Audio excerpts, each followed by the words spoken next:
Hi hello friends, എല്ലാ കൂട്ടുകാർക്കും ഏതോ ജന്മ കൽപ്പനയുടെ അപ്കമിങ് എപ്പിസോഡ് റിവ്യൂയിലേക്ക് സ്വാഗതം കേട്ടോ. അപ്പോൾ ഞാൻ ഇന്നലെ വരെ പറഞ്ഞു നിർത്തിയെന്ന് വെച്ച് കഴിഞ്ഞാൽ അങ്ങനെ ശ്രുതി എങ്ങനെയൊക്കെ വീട്ടിലെത്തും, അത് തിരിച്ചു വരുമ്പോഴേക്കും നമ്മുടെ ശ്രുതിയാണെന്നുണ്ടെങ്കിൽ അശ്വിൻ്റെ കാറിൻ്റെ പെട്രോൾ പമ്പ് ഉണ്ടല്ലോ, അതായത് പെട്രോൾ ഒഴിക്കണ ഇത് അവിടേക്ക് എന്തൊക്കെയോ ഒരു പണി ഒപ്പിച്ചും വെക്കും കേട്ടോ.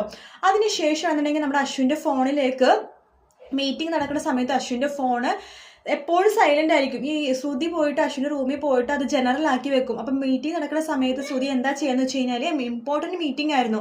ശ്രുതി ചെയ്യാന്ന് വെച്ചാൽ ലാൻഡ് ഫോണിൽ നിന്ന് അശ്വിൻ്റെ ഫോണിലേക്ക് വിളിക്കും. അപ്പോൾ മീറ്റിംഗ് സമയത്ത് ഫോൺ ബെല്ലടിക്കുമ്പോൾ അശ്വിന് ആകെ ദേഷ്യം വരും കേട്ടോ. അത് കഴിഞ്ഞിട്ട് ശ്രുതി ചെയ്യാമോന്ന് വെച്ച് കഴിഞ്ഞാൽ അശ്വിൻ്റെ ഷൂ, അതായത് പുത്തൻ ഷൂ റൂമിൽ വെച്ചിട്ടുണ്ടാവും. ശ്രുതി മാങ്ങാ ജ്യൂസ് ഉണ്ടല്ലോ, മാമ്പഴ ജ്യൂസ്, അതെടുത്ത് ഷൂവിൻ്റെ 2 ഷൂവിലും ഒഴിച്ചു വെക്കുകയും ചെയ്യും.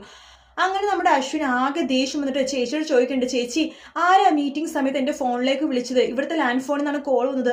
എനിക്കറിയില്ല കുഞ്ഞാ, ഞങ്ങളാരും വിളിച്ചിട്ടില്ല എന്ന് പറയുവാണ്. ഇല്ല ചേച്ചി, ഇവിടുന്ന് കോൾ വന്നിട്ടുണ്ടായിരുന്നു എന്ന് പറയുക കേട്ടോ.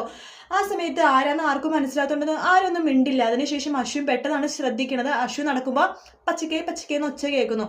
ആ സമയത്ത് എല്ലാവരും അശ്വിൻ്റെ ഷൂയിൽ നോക്കുമ്പോഴേക്കും നമ്മുടെ അശ്വിൻ ഇങ്ങനെ അയ്യേ ഇത് എന്താ ഇതെന്ന് പറയുമ്പോഴേക്കും നമ്മുടെ ഇത് ജ്യൂസ് ആണല്ലോ എന്ന് പറയാണ്, മാങ്ങാ ജ്യൂസ് ആണെന്ന് പറയാണ്. ജ്യൂസ് എങ്ങനെ എൻ്റെ ഷൂവിൽ വന്നേന്ന് ചോദിക്കുമ്പോൾ അഞ്ജലി കളിയാക്കുന്നുണ്ട്. മാങ്ങാ ജ്യൂസാണോ, ഞാൻ വെച്ചതിൻ്റെ ചെറുപ്പത്തിൽ ആ ശീലം നീ മറന്നിട്ടില്ല എന്ന്. അപ്പം എല്ലാവരും പൊട്ടിച്ചിരിക്കുവാട്ടോ. കാരണം ചെറുപ്പത്തിൽ ഷൂവിൽ എന്തെങ്കിലും മൂത്രമൊഴിക്കണതോ അങ്ങനെ എന്തെങ്കിലുമൊക്കെ യൂറിൻ പാസ് ചെയ്യണതോ അങ്ങനെ എന്തെങ്കിലുമൊക്കെ ആയിരിക്കും ഒപ്പിച്ചത്.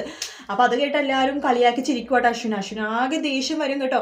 അത് നാണക്കേട് പോലെ തോന്നും. അശ്വിൻ അവിടെ നിന്ന് അങ്ങോട്ട് പോകുവാണ്. അതിനുശേഷം നമ്മുടെ ആകാശ് വരുന്നുണ്ട് അശ്വിൻ്റെ അടുത്തേക്ക്. ആകാശ് പറയുന്നുണ്ട്, ചേട്ടാ അതില്ലേ നമ്മുടെ വണ്ടി സ്റ്റാർട്ട് ആവാത്തതിന് കാരണം വണ്ടീൻ്റെ പെട്രോൾ ഒഴിക്കണ ആ ഒരു ടാങ്കിൽ ആരോ എന്തോ ഇട്ടിട്ടുണ്ട്, ടാങ്ക് ബ്ലോക്ക് ആവാൻ വേണ്ടിയിട്ട്. അതിന് വേണ്ടിയിട്ട് അതുകൊണ്ടിട്ടാണ് വണ്ടി സ്റ്റാർട്ട് ആവാത്തതെന്ന് ആകാശ് പറയും. അങ്ങനെ എല്ലാം കൂടി ഒരു ദിവസമാണ് നടക്കുന്നത്. അപ്പോൾ അശ്വിൻ ഇങ്ങനെ ആലോചിക്കുകയാണ്, ഇതിനെല്ലാത്തിനും പിറകിൽ മിക്കവാറും ശ്രുതി തന്നെയായിരിക്കും. അതെ, റൂമിൽ നിന്ന് അവൾ ഓടിപ്പോണത് ഞാൻ കണ്ടതാണ്. അപ്പം എല്ലാത്തിനും പിറകിൽ അവൾ തന്നെ എന്ന് നമ്മുടെ അശ്വിൻ മനസ്സിലാക്കുകയാണ്. ശരിക്കും പറഞ്ഞാൽ ഈ ഭാഗങ്ങളൊക്കെ ഇല്ലേ ഭയങ്കര രസകരമായിട്ടുള്ള ഭാഗങ്ങളാണ് കേട്ടോ. അങ്ങനെ ശ്രുതിയും അശ്വിനും ചെറിയ പിണക്കങ്ങളായിട്ടൊക്കെ ഒന്നിക്കുന്ന ഭാഗങ്ങൾ നമ്മൾ ഇനി കാണാൻ പോണത്. വീഡിയോ ഇഷ്ടപ്പെട്ടെങ്കിൽ ലൈക്ക് ചെയ്യുക, സബ്സ്ക്രൈബ് ചെയ്യുക. മറ്റൊരു വീഡിയോ നാളെ കാണാം. Good night, take care, bye bye.